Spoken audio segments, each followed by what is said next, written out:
Hoạt hình cổ tích, câu chuyện, ba, cô, chị. Ngày xưa có một ông vua rất giàu, vua giàu đến nỗi tưởng là của cải của mình không bao giờ hết được. Vì vậy ông ta sống xa hoa, tiệc tùng ngày đêm. Vua sống như thế một thời gian thì của cải tiêu tan hết. Vua phải đem cầm dần những thành thị và lâu đài, sau cùng chỉ còn có mỗi một tòa lâu đài cổ trong rừng. Vua, hoàng hậu và ba công chúa dọn đến đấy ở. Họ sống chật vật, hàng ngày bữa ăn chỉ có mỗi khoai tây. Một hôm, vua định đi săn xem có bắn được con thú gì để mang về cải thiện bữa ăn. Vua nhét khoai tây đầy túi rồi ra đi. Vua đến ven một khu rừng lớn, mọi người không dám vào vì người ta kể rằng trong đó có nhiều thú rùng rợn lắm. Gấu ăn thịt người, hổ, sư tử và nhiều loại thú dữ. Vua chẳng sợ gì cả, tiến thẳng vào rừng. Trong rừng có rất nhiều những cây to, mọi thứ thật yên lặng. Vua đi vơ vẩn như vậy một buổi mà không thấy con thú nào. Xế chiều vua thấy đói, liền ngồi xuống gốc cây nhóm lửa định nướng khoai tây ăn. Bỗng có một con gấu ở đâu đi tới chỗ vua, nó vừa đi vừa càu nhàu. Sao ngươi lại dám ngồi ở gốc cây mật ong của ta? Tội ngươi thật đáng chết. Ta không biết đây là gốc cây của ngươi. Ngươi có ăn khoai tây không? Ta có một túi đầy khoai tây, ta sẽ chia cho ngươi. Ta thèm gì ăn khoai tây của ngươi? Ta muốn ăn thịt ngươi cơ. Không, xin đừng ăn thịt ta. Vợ và ba cô con gái xinh đẹp của ta đang ở nhà chờ ta trở về. Ngươi chỉ có một cách thoát thân là gả cho ta con gái đầu lòng của ngươi. Nếu ngươi bằng lòng thì ta còn cho thêm ngươi nửa tạ vàng nữa. Vua sợ bị ăn thịt nói. Thôi được, ta sẽ gả cho, miễn là ngươi để cho ta yên lành. Gấu liền chỉ đường cho vua về và còn dặn dò. Trong 7 ngày nữa, ta sẽ đến đón cô dâu đấy.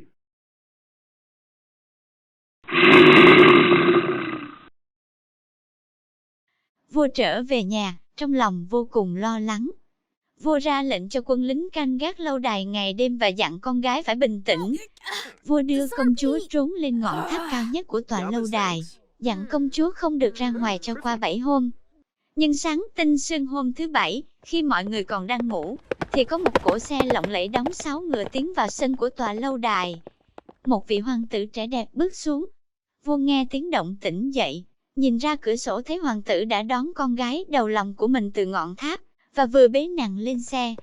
Rồi cỗ xe phóng đi như gió cuốn, tiến sâu mãi vào khu rừng. Vua vội chạy xuống sân, nhưng cỗ xe đã đi khuất tầm mắt.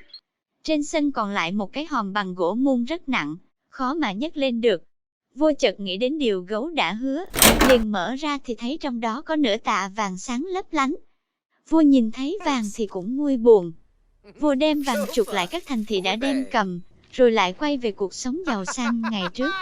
Cứ như thế cho đến khi hết nửa tạ vàng, thì vua lại phải đem cầm hết mọi thứ, và lại phải lui về lâu đài trong rừng ăn khoai tây.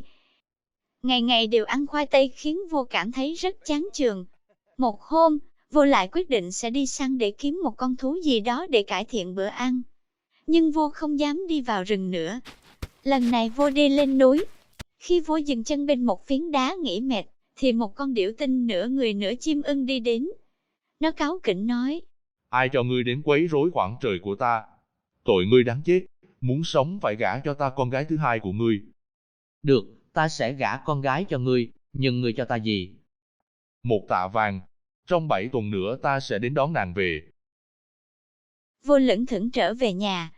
Vua rất buồn bã vì lại gả con gái thứ hai của mình cho chim dữ.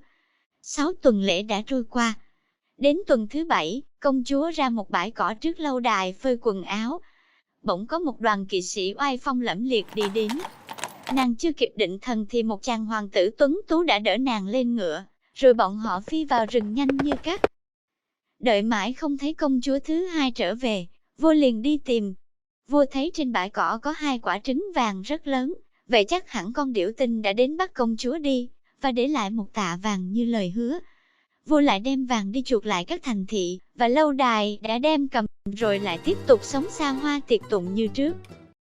Rồi sau khi hết nhẵn tạ vàng, vua lại phải về tòa lâu đài trong rừng tiếp tục ăn khoai tây. Một hôm vua thèm ăn cá, vậy là vua đi ra biển để câu cá. Vậy nhưng mới câu được vài con cá nhỏ thì một con thủy quái từ dưới biển đi lên. Nó cáu kỉnh. Tại sao ngươi lại bắt những thần dân của ta? Tội ngươi thật đáng chết. Ngươi tha chết cho ta ta sẽ cho ngươi con gái út của ta.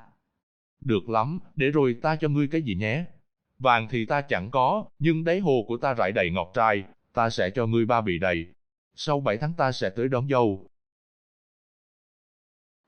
Nói xong con thủy quái bơi trở về biển. Vua mang cá về nhà, nhưng khi món cá đã được chuẩn bị xong xuôi, ngồi vào bàn vua lại chẳng thiết ăn.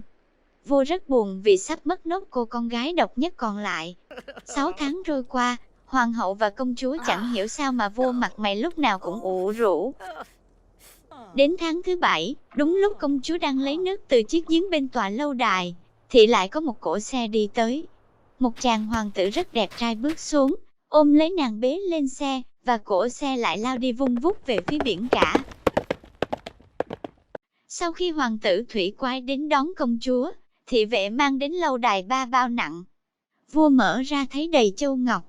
Vua lại giàu có, giàu hơn trước kia.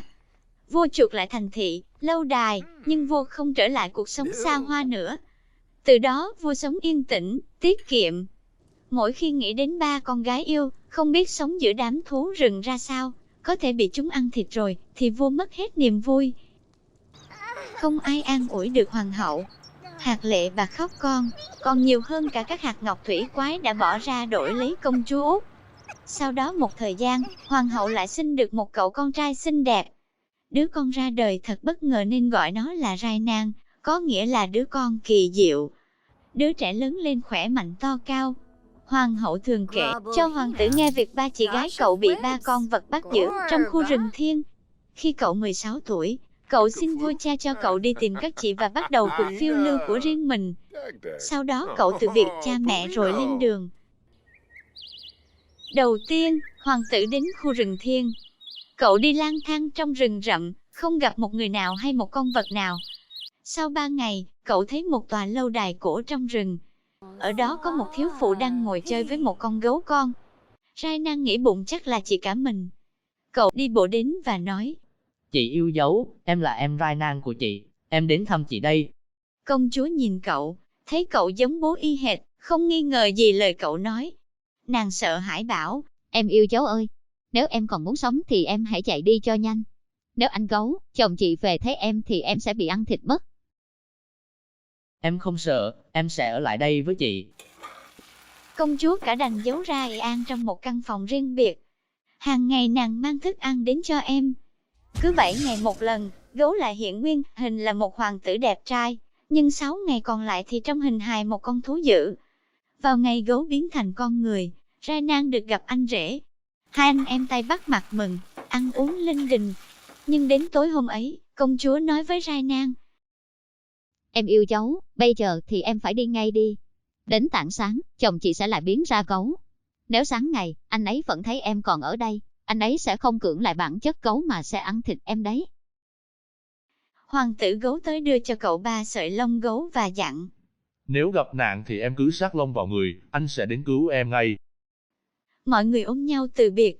Rai Nang lại tiếp tục cuộc hành trình. Đi suốt 3 ngày, Rai Nang thấy một ngọn núi cao. Cậu leo lên, đi mãi rồi thấy một tòa lâu đài. Rai Nang lớn tiếng gọi: Chị yêu dấu, nếu chị ở đây thì hãy lên tiếng cho em biết. Em là Rai Nang, em của chị đây, em đến tìm chị đây. Cậu nghe có tiếng vọng ra: Nếu em là Rai Nang, em yêu của chị mà chị chưa từng nhìn thấy, thì hãy vào đây với chị. Rai Nang bước vào. Cậu nhìn thấy người chị thứ hai của mình đang ngồi bên dưới một tán cây, bên cạnh một vài quả trứng vàng, nàng đang ấp chờ trứng nở. Hai chị em gặp được nhau thì mừng rỡ. Nhưng một lúc sau công chúa nói: Em yêu cháu ơi, em phải đi ngay thôi. Nếu Điểu Tinh chồng chị thấy em thì anh ấy sẽ ăn thịt em mất. Không, em sẽ ở đây cho đến khi chồng chị biến thành người. Vậy là công chúa thứ hai lại giấu Rai Nang trong một căn phòng của tòa lâu đài. Hàng ngày nàng mang thức ăn đến cho em. Cứ 7 tuần thì sẽ có một tuần Điểu Tinh biến thành người, 6 tuần còn lại là hình dạng nửa người nửa chim ưng. Rai Nang ở lại lâu đài được 6 tuần thì Điểu Tinh biến thành người. Cậu sống 7 ngày rất vui vẻ ở nhà anh rể. Đến ngày thứ 7, từ biệt nhau, Điểu Tinh cho cậu 3 chiếc lông và dặn: Gặp cơn hoạn nạn, em hãy sát lông này vào người, anh sẽ đến cứu em. Rai Nang lại tiếp tục lên đường đi tìm người chị gái thứ 3. Đi 3 ngày liền, Rai Nang tới được một bờ biển, mặt nước sáng như gương. Cậu đi tiếp nửa ngày, thì thấy một tòa lâu đài xinh đẹp nằm trên một ốc đảo giữa biển. Cậu bơi đến đó và gọi. Chị yêu dấu ơi, nếu chị có ở dưới đấy thì hãy lên tiếng. Em là Rai Nang, em của chị đây, em đến thăm chị đây. Cậu nghe có tiếng trả lời. Em Rai Nang của chị hãy vào đây với chị. Rai Nang bước vào trong, nhìn thấy người chị đang ngồi bên một hồ nước nhỏ.